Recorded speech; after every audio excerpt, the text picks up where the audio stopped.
Hello friends, જય માતાજી, જય શ્રી કૃષ્ણ.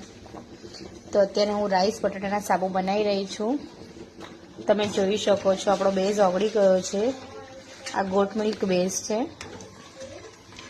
અને અમે 2 બટેકાને છાલ સાથે ધોઈને ગ્રાઇન્ડ કરી લીધું છે. તમે જોઈ શકો છો. હજુ આપણે પેસ્ટ રેડી નથી કરી, આ ખાલી બટેકાની પેસ્ટ છે. અને આમાં હજુ આપણે રાઈસ પાવડર અને બધા ઓઇલ પણ એડ કરીશું. અને તમે એનો કલર જોઈ શકો છો, એકદમ બ્રાઉન છે, ડાર્ક બ્રાઉન, કેમ કે હું છાલ સાથે જ ગ્રાઇન્ડ કરું છું બટેકાને. અને આનું રિઝલ્ટ એટલે બહુ જ સારું મળે છે. તમે જોઈ શકો છો. હવે આની આપણે પેસ્ટ રેડી કરીશું અને આમાં મિક્સ કરી દઈશું. તો તમે જોઈ શકો છો આપણે પેસ્ટ રેડી થઈ ગઈ છે. રાઈસ પાવડર અને બટેકાના જ્યુસની અને બધા ઓઇલ પણ એડ કરી દીધા છે. આપણે સારી એવી ક્વોન્ટિટીમાં પેસ્ટ એડ કરીએ છીએ અને કલર તરત જ ચેન્જ થઈ જશે.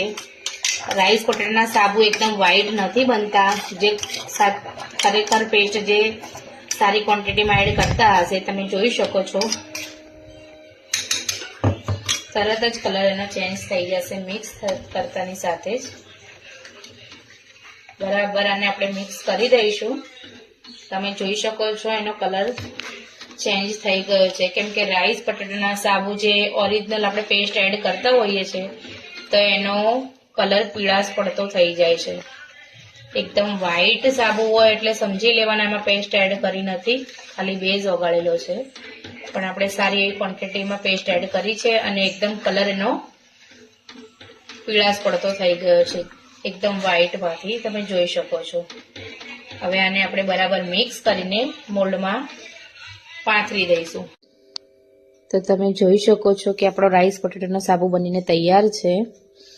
આને હવે સુકાવા માટે છોડી દઈશું અને સવારે આપણે પેક કરીશું, કેમ કે મારે સવારે આના ઓર્ડર છે. ડિટેન સાબુ અને રાઈસ બટાટાના.